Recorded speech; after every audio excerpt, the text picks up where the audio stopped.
जी अस्सलामुअलैकुम बिस्मिल्लाहिर्रहमानिर्रहीम। राना उस्मान दिलदार हाजिर है एक नई इन्फॉर्मेटिव वीडियो के साथ पाकिस्तान प्रॉपर्टी लीडर्स के चैनल से। आज मैं आप लोगों के साथ एक मुनफरिद इन्फॉर्मेटिव वीडियो लेकर हाजिर हुआ हूँ। ये वीडियो लाजमी एंड तक देखिएगा, स्किप मत कीजिएगा, इंशाल्लाह काफ़ी हेल्पफुल होगी आप लोगों के लिए। और मेरे साथ मुझे ज्वाइन किया है हमेशा की तरह राना शहबाज साहब ने, जो हमेशा मेरे साथ वीडियोज़ में मेरा साथ देते हैं। हम मेन जना एवेन्यू पे ट्रैवल कर रहे हैं। व्यूअर्स, आज का हमारा वीडियो बनाने का मकसद ये है कि आप लोगों को कुछ भी रिकमेंड नहीं करना, आप लोगों को किसी चीज़ पर इंसिस्ट नहीं करना, आप लोगों को जस्ट दिखाना है ताकि रियलिटी आप लोग खुद देखें ऑन ग्राउंड और आप खुद अंदाज़ा करें कि आप लोगों को रेंटल रिटर्न के हवाले से या अपनी इन्वेस्टमेंट को अच्छी जगह पर करने के लिए कौन सी जगह आप लोगों को चूज़ करनी चाहिए और कहां पर आप अपना बिज़नेस जो है, अपना खुद का ओन बिज़नेस भी कर सकते हैं या अपनी प्रॉपर्टी की वैल्यूएशन में इजाफा कर सकते हैं, अपनी ख़रीदी हुई प्रॉपर्टी को आगे रेंट आउट कर सकते हैं। ये सारी ऑप्शंस, ये सारी अपॉर्चुनिटीज़ आप लोगों के लिए हैं और आप लोग यहाँ पर अपना बिज़नेस जो है वो अच्छा खासा चमका सकते हैं। जी अस्सलाम वालेकुम शहबाज भाई। जी वालेकुम अस्सलाम। जी उस्मान भाई कैसे? अच्छा शहबाज भाई, ये हमारी तकरीबन आप कह लें कि दूसरी ऐसी वीडियो है जिसमें हम अपने कस्टमर्स के साथ वो बातें शेयर करने जा रहे हैं जो हर वीडियो में हम नहीं करते। इससे पहले हमने एक वीडियो बनाई थी जो करंट मार्केट सिचुएशन पर बनाई थी, मेरा ख्याल है 2 माह पहले। उस वीडियो में हमने कुछ बातें ऐसी की थी तो बहुत सारे कस्टमर्स को समझ में आ गई और उन्होंने बहुत अच्छी खासी तादाद में हमारे थ्रू उन्होंने बहरिया में इन्वेस्ट किया और माशाल्लाह अल्हम्दुलिल्लाह आज वो हमसे राज़ी भी हैं और दोबारा भी हमारे पास आने के ख्वाहिशमंद हैं। मुझे ये बताएं कि आपने जब से बहरिया में कदम रखा है, बहरिया टाउन कराची का ये जो मेन जना है, मेन जना की बी साइड की मैं बात कर रहा हूँ, आपने कितने साल पहले या कितने माह पहले यहाँ पर अपना मतलब कदम रखा था बहरिया टाउन में? जी अस्सलाम वालेकुम। जी उस्मान भाई, मुझे तकरीबन 8 माह हो गए हैं बहरिया टाउन कराची में आए हुए और रियल एस्टेट से जुड़े हुए, और तकरीबन 8 माह से मैं देख रहा हूँ कि मेन जना एवेन्यू के ऊपर जो हैं वो बिल्डिंग्स बन रही हैं। जो उस वक्त बन रही थी वो तैयार भी हो चुकी हैं, नए प्रोजेक्ट भी शुरू हो गए हैं और काफ़ी चहल पहल है और बहुत ही रौनक होती है। इस वक्त भी आप देखें, आपको गाड़ियों की तादाद से और लोगों की आमदोरफ्त से पता चलता है कि यहाँ पर जो बिज़नेस की सरगर्मियाँ हैं या लोग जो हैं वो किस कदर यहाँ पे इंटरेस्टेड हैं यहाँ पे बिज़नेस करने से और यहाँ पर काम करने से। अच्छा, मुझे ये बताएं कि AQ बिज़नेस सेंटर 1 जो है, जहाँ पर हमारा ऑफिस है, जाहिर सी बात है आप 8 माह पहले आए थे और तकरीबन आपके आने के बाद ही हमने वहाँ पर ऑफिस अवेल किया था रेंट पर और हमने अपनी टीम वहाँ पर मतलब लेकर बैठे हैं। आप मुझे ये बताएं कि कितने लोग थे उस बिल्डिंग में जब हमने वहाँ पर ऑफिस ओपन किया था? जी उस्मान भाई, मेरे ख्याल में तकरीबन 4 माह का 3.5 माह हो गए हैं हमें 4 माह AQ में ऑफ़िस अपना नया जो हमने शुरू किया है। मेरे ख्याल में जब हमने ऑफ़िस वहाँ पे लिया था तो बमुश्किल से उस पूरी बिल्डिंग में मेरे ख्याल में 4 से 5 ऑफ़िस और थे जो हमारे अलावा थे। ठीक है, मेरा ख्याल है कि पहले पाकिस्तान प्रॉपर्टी लीडर्स वाले ही थे, हम ही थे उस बिल्डिंग में, पूरी बिल्डिंग में। हमारे अलावा बाद में कोई 2-3 शिफ्ट हुए हैं और उसके बाद आज का अगर मैं सिनेरियो आपसे पूछूं, मुझे बताएं कि पूरी बिल्डिंग में आपको अगर लिफ्ट में ऊपर जाना हो अपने ऑफिस में तो कितनी देर वेट करना पड़ता है या क्या देखते हैं कि कितने % बिल्डिंग जो है वो फिलअप है? देखिए, मेरे ख्याल में 50 से 60% बिल्डिंग फिलअप हो चुकी है। लिफ्ट का तो यही है कि रश तो मैंने आपको पहले भी बताया है कि हर बिल्डिंग के बाहर गाड़ियों की तादाद और यहाँ पर लोगों की आमदोरफ्त, और आप अगर किसी भी बिल्डिंग में एंटर होते हैं तो वहाँ पर रश देख के आपको पता चलता है कि लोग जो है यहाँ पर कारोबार की सरगर्मियाँ क्या है।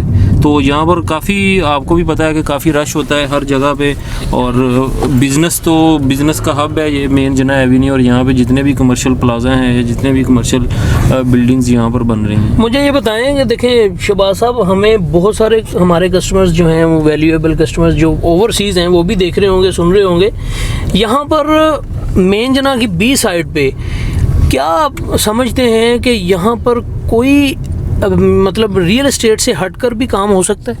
देखें, यहाँ पर आने वाले दिनों में जिस तरह बैरिया डेवलप हो रहा है और लोग यहाँ पर आ रहे हैं, तो यहाँ पर और भी बहुत सारे काम होंगे। एक नया शहर बनने जा रहा है ये बहरिया टाउन कराची, तो यहाँ पर रियल स्टेट के अलावा भी बहुत सारे काम होंगे। आपको अभी भी पता है कि यहाँ पर फूडीज़ काफ़ी ज़्यादा, यहाँ पे रेस्टोरेंट वगैरह बन गए हैं, यहाँ पर और भी चीज़ें हैं, यहाँ पर ग्राउंड फ्लोर पर बैंक हैं और इस तरह के बहुत सारे कारोबार हैं जो आने वाले दिनों में भी लोग यहाँ पर स्टार्ट करेंगे। ठीक है। और यहाँ पर हमें बेकरीज़ वगैरह भी देखने को मिलती हैं और इसके अलावा हमें एकेडमीज़ वगैरह भी देखने को मिलती हैं।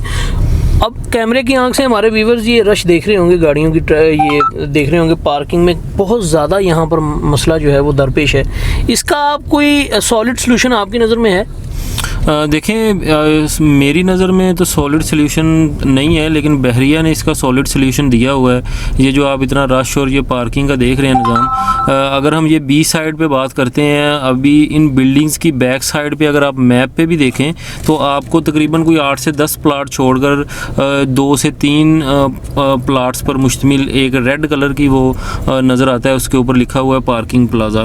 तो इसकी बैक साइड के ऊपर जो है वो थोड़ा थोड़ा फासला छोड़कर पार्किंग प्लाजे दिए जाएंगे, जिनमें ग्राउंड फ्लोर से लेकर 18 फ्लोर तक बिल्डिंग बनेगी और वहाँ पर जो है वो गाड़ियाँ पार्क होंगी। तो बहरिया ने ही इसका सलूशन जो है वो निकाला हुआ है, क्योंकि बहरिया जो भी काम करता है पूरी प्लानिंग के साथ काम करता है। ये नहीं है कि उन्होंने ये सोचा नहीं है या ये देखा नहीं है, तो ये, लेकिन ये है कि ये अभी शुरुआत है। आप आहिस्ता आहिस्ता देखेंगे, जैसे ही पार्किंग प्लाजा बनने शुरू हो जाएंगे तो आपको मेन जना के ऊपर या ये बी साइड पर, ए साइड पर, कहीं पर भी कोई गाड़ियाँ नज़र नहीं आएंगी और ये सारी इनके लिए जो है वो पार्किंग प्लाजा बन जाएंगे। अच्छा शहबाज साहब, ये बताएं कि जैसे बहरिया में जब से मेंटेनेंस चार्जेस इंक्रीज़ हुए हैं, जी, यहाँ पर रेजिडेंट्स के लिए काफ़ी मसले मसाइल दरपेश हुए और ख़बरें यहाँ तक भी हैं कि लोग यहाँ से जाना शुरू हो गए। हालांकि इस तरह की कोई बात नहीं है। अगर हम ये भी कंसिडर कर लें, अगर हम ये भी सोच लें कि हाँ, लोग यहाँ से रेजिडेंट्स जो हैं वो तो आहिस्ता आहिस्ता यहाँ से जाना स्टार्ट कर दिया उन्होंने, तो क्या यहाँ पर कमर्शियल प्रॉपर्टीज़ पे भी कोई इफेक्ट पड़ा है या कमर्शियल प्रॉपर्टी में बिज़नेस में कोई लोगों के जो है वो फ़र्क आया है? जिस तरह हम रश देख रहे हैं, मुझे तो नहीं लगता, मुझे तो बढ़ती तादाद नज़र आ रही है। देखें, ये तो बिल्कुल ही गैर मुनासिब और गलत बात है कि बहरिया टाउन से कोई लोग जो है वो यहाँ से छोड़कर जाना शुरू हुए हैं। आपको भी पता है, आप भी रियल एस्टेट का काम कर रहे हैं, मैं भी काम कर रहा हूँ। आए दिन हमारे पास रेंट के लिए और वैसे भी लोग धड़ाधड़ जो है वो यहाँ पर प्लाट ख़रीद रहे हैं, फ्लैट ख़रीद रहे हैं, लोग यहाँ पर शिफ्ट हो रहे हैं। अगर आज से 6 माह पहले आप देखें कि आपको जो है वो कायद और इकबाल विला में रेंट पे जो है वो आपको कोई भी विला मिल जाता था, लेकिन आज की डेट में आप अगर कोई विला लेने जाते हैं तो आपको कोई खाली विला ही नहीं नज़र आता कि जो आपको रेंट पर मिल सके। यही हाल जो है वो प्रीसेंट 10 या 11A में है, 11B में है।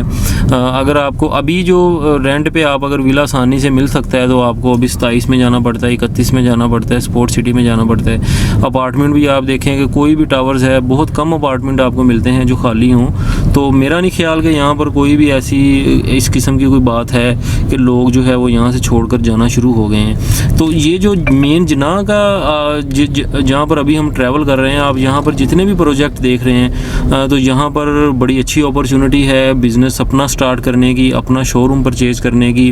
आप फर्स्ट फ्लोर से लेकर 18 फ्लोर तक कहीं पर भी अगर कोई भी ऑफिस लेते हैं तो कल को आप जो है वो अच्छे पैसों में इसको रेंटल रिटर्न भी आपको मिल सकता है, आप इसको सोल्ड आउट भी कर सकते हैं। देखें, कमर्शियल प्रॉपर्टी जो होती है उसमें आपको जो रेजिडेंशियल प्रॉपर्टी के हवाले से ज़्यादा प्रॉफिट होता है। अगर आप ग्राउंड फ्लोर पर ऑफिस शोरूम लेते हैं तो आपको पता है कि यहाँ पर ग्राउंड फ्लोर पर रेंट क्या आ रहा है। यहाँ पर तकरीबन 7 लाख से लेकर 10 लाख तक जो है वो रेंट चल रहा है। बिल्कुल। और इसी तरह अगर आप ऑफिस की बात करें तो जो फर्स्ट से 4th 5th फ्लोर तक चले जाएँ वहाँ पर आपको तकरीबन 70-80 हज़ार 60 हज़ार और इससे ऊपर जाएंगे तो भी 50 हज़ार रुपया रेंट है यहाँ पे।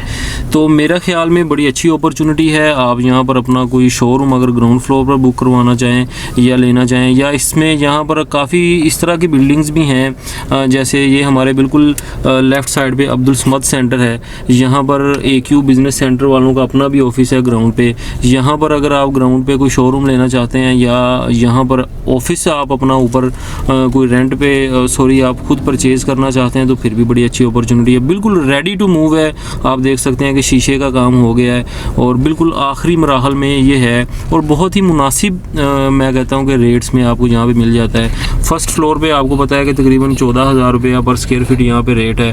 आप फर्स्ट से सेकंड पे चले जाएं आपको 13,000 में मिल जाएगा, थर्ड पे चले जाएं 12, फोर्थ पे भी 12। इस तरह मतलब कि बहुत ही मुनासिब पैसों में आप बिल्कुल मेन जना के करीब और जना एवेन्यू के ऊपर आप अपना जो ऑफिस है वो अवेल कर सकते हैं। एक तो आपकी प्रॉपर्टी बनेगी बहरिया टाउन कराची में, और दूसरा ये है कि इनको रेंट पे देना कोई इतना बड़ा मतलब कि मुश्किल काम नहीं है कि कोई यहाँ पर आएगा नहीं। यहाँ पर तो लोग जो है वो ढूंढते फिर रहे हैं कि आपको भी पता है, हमें भी अभी एक और ऑफ़िस रेंट के लिए चाहिए और हम हर बिल्डिंग में देख रहे हैं जिन बिल्डिंग्स में हमें चाहिए कि कोई ऑफ़िस खाली हो और वहाँ पर हमको जो है वो ऑफ़िस मिल जाए। अच्छा शहबाज साहब, ये बताएं कि देखें जैसे मेन जना की बी साइड पे BCO ऐसे प्रोजेक्ट हैं जहाँ पर इंस्टॉलमेंट पे कोई भी ऑफिस शॉप अवेल की जा सकती है। जी जी। लेकिन अगर मैं बात करूँ कुछ टेक्निकली कि ज़्यादातर लोग यहाँ पर प्लॉट्स के वाले से आते हैं, प्लॉट्स में इन्वेस्ट करते हैं और प्लॉट लेकर छोड़ देते हैं, फिर बाद में वो सेल आउट करके वहाँ से जो भी प्रॉफिट निकलती है निकाल लेते हैं। अब फ़र्ज़ करें कोई बंदा आया, उसने 250 गज़ का या 125 गज़ का कोई प्लॉट लेना 70 से 80 लाख रुपए तक की ब्रैकेट में, तो आप ये समझते हैं कि उन्हें इस ब्रैकेट में यहाँ पर ऑफिस रेडी ऑफिस लेना चाहिए जो रेंटल रिटर्न भी दे रहा हो? जी बिल्कुल उस्मान भाई, आपका सवाल बड़ा अच्छा है। आप देखें कि बहुत से लोग, मेरे ख्याल में 70% लोग जो बहरिया में आते हैं वो इन्वेस्टमेंट के पर्पज़ से आते हैं। अगर आपने 70 से 80 लाख रुपए का प्लाट लिया, उसको 6 माह से 1 साल रख दिया, ठीक है, फिर उसके बाद आप उसको बेचेंगे। अगर वही आप 70-80 लाख में अगर कोई ऑफिस लेते हैं और उसका 60 से 70 हज़ार रुपये आपको किराया भी आता है, तो मेरे ख्याल में 1 साल में अगर आप किराया ही काउंट करेंगे तो आपका अच्छा खासा किराया भी बन जाता है। और जिस तरह प्रॉपर्टी बढ़ती है, जैसे ही प्लाटों की प्रॉपर्टी बढ़ेगी, आपको पता है कि कमर्शियल जो होता है कि कमर्शियल की प्रॉपर्टी जो है वो ज़्यादा तेज़ी से बढ़ती है और ज़्यादा प्रॉफिट होता है। रेजिडेंशियल प्लाटों में और रेजिडेंशियल में प्रॉफिट की जो रेशो है वो कम होती है और कमर्शियल में जो ज़्यादा होती है। आप ये देख सकते हैं कि कैमरे की आंख में आपको बिल्डिंग्स की कतार नज़र आ रही है। आप मेरे लेफ़्ट साइड पे अभी देख सकते हैं कि ये द ग्रैंड प्लाजा बन रहा है। इसमें भी आपको ग्राउंड फ्लोर पर शोरूम्स भी मिल जाएंगे इंस्टॉलमेंट पर। आगे अनुम रेजिडेंसी आ जाती है, उसके आगे अब्दुल समद सेंटर आ जाता है, इब्ने अब्बास आ जाता है, सॉरी बिन अब्दुल्ला ट्रेड टावर आ जाता है, उसके बाद अब्दुल समद सेंटर आता है, उसके बाद PC टावर आ जाता है, उसके बाद AQ आ जाता है। तो ये सारी जो कतार में बिल्डिंग्स खड़ी हैं, तो इनमें बहुत बड़ी तादाद में ऑफिसेज जो हैं वो ऑलरेडी लोगों ने ख़रीदे हुए हैं और वो रेंट आउट भी हो चुके हैं। जो बिल्डिंग ग्रे स्ट्रक्चर में मौजूद हैं वो भी लोगों ने अच्छे अपने इन्वेस्टमेंट के लिए आगे रेंट पे देने के लिए यहाँ पर प्रॉपर्टी परचेज़ की है। उस्मान भाई, मैं यहाँ पे एक बात करता हूँ कि मेन जना के ऊपर आप कहीं पर भी कोई भी अपार्टमेंट, ऑफिस या ग्राउंड पे कोई शोरूम लेते हैं तो उसमें आपको नुकसान नहीं है, उसमें फ़ायदा ही फ़ायदा है। अगर आप उसको अभी नहीं बेचेंगे, आप अगर उसका रेंट भी लेते जाएंगे तब भी आपको प्रॉफिट है। और जैसे जैसे टाइम गुज़रता जाएगा, आपको पता है कि बहरिया टाउन कराची में जो मार्केट है और जो यहाँ पर रेट्स हैं वो बहुत ज़्यादा हाई होने वाले हैं और बहुत ज़्यादा ऊपर चले जाएंगे। आपको नहीं लगता कि आने वाले 3 से 4 साल बाद बहरिया टाउन कराची में रेट क्या होंगे? अगर यहाँ पर अभी हमें फर्स्ट, सेकंड, थर्ड फ्लोर पर अगर कोई ऑफिस, अगर हमें कोई 14 से 15 हज़ार पर स्क्वायर फीट में मिल रहा है रेडी, तो क्या आपको क्या लगता है कि 4 से 5 साल के बाद हमें इन्हीं रेट में ये ऑफिस मिलेंगे? आप अंदाज़ा करें कि यहाँ पर जो है वो मेरे ख्याल में फर्स्ट, सेकंड फ्लोर पे या बाकी सारे फ्लोर पे अगर अभी से 13 से 14 हज़ार रुपया रेट है, तो उस वक्त जो रेट है वो 20+ क्रॉस कर जाएगा और आप उसको सेल करके भी अच्छा प्रॉफिट लेंगे। रेजिडेंशियल हवाले से भी लोग यहाँ पर बहुत बड़ी तादाद से आ रहे हैं। जैसे जैसे वो लोग आते जाएंगे, यहाँ पर कारोबारी सरगर्मियाँ भी बढ़ती जाएंगी। आप देख रहे हैं कि BCO यहाँ पर शॉपिंग सेंटर और बड़े बड़े प्लाजाज बन रहे हैं। वो उन सब को बनाने का मकसद यही है कि आने वाले जो टाइम है वो बहरिया टाउन का टाइम है, द स्मार्ट सिटी का टाइम है। इस सिटी में जो लोग आएंगे तो उनको कराची या बाकी जगहों पर जाने की ज़रूरत नहीं होगी। उनकी ज़रूरियात ज़िंदगी की हर चीज़ जो है वो उनको बहरिया टाउन के अंदर से ही मिलेगी। बल्कि मैं तो ये कहूँगा कि कराची से लोग जो है वो बहरिया टाउन की तरफ मूव करेंगे यहाँ पर शॉपिंग के लिए लिए और अच्छे अच्छे ब्रांड्स के लिए। जी बहुत शुक्रिया शहबाज भाई डिटेल में समझाने का। देखें व्यूवर्स, आप लोगों का कोई भी कारोबार है, कोई भी बिज़नेस है या कोई भी छोटे से छोटा आपका कोई काम है, तो आप लोग अपने माइंड में ये बात हमेशा रखें कि कोई भी बिज़नेसमैन तब तक बड़ा बिज़नेसमैन नहीं बनता जब तक वो अपने एसेट से जो अर्निंग करता है उस अर्निंग से चीज़ें बनाता है। जिस तरह आप अगर अपने शौक़ पूरे करते होंगे, कोई बिज़नेस होगा आपका, पहले आप शौक़ पूरे करें और बाद में एसेट्स बनाएं, तो ऐसा नहीं होता। अगर आपने कामयाब बिजनेसमैन बनना है तो आप अपने एसेट से जो अर्न करेंगे उसके साथ आप अपने शौक़ पूरे करें। आप लोग यहाँ पर कमर्शियल प्रॉपर्टीज़ में किसी किस्म की भी इन्वेस्टमेंट करना चाहें, आप हमसे रब्ता कर सकते हैं। नंबर हमारे स्क्रीन पर मेंशन होंगे। कोई भी ऑफिस लेना चाहें या शॉप लेना चाहें ग्राउंड पर, हम आपके साथ कोऑर्डिनेट करने के लिए तैयार हैं। अपना बहुत सारा ख्याल रखिएगा, दुआ में याद रखिएगा। अल्लाह हाफिज़।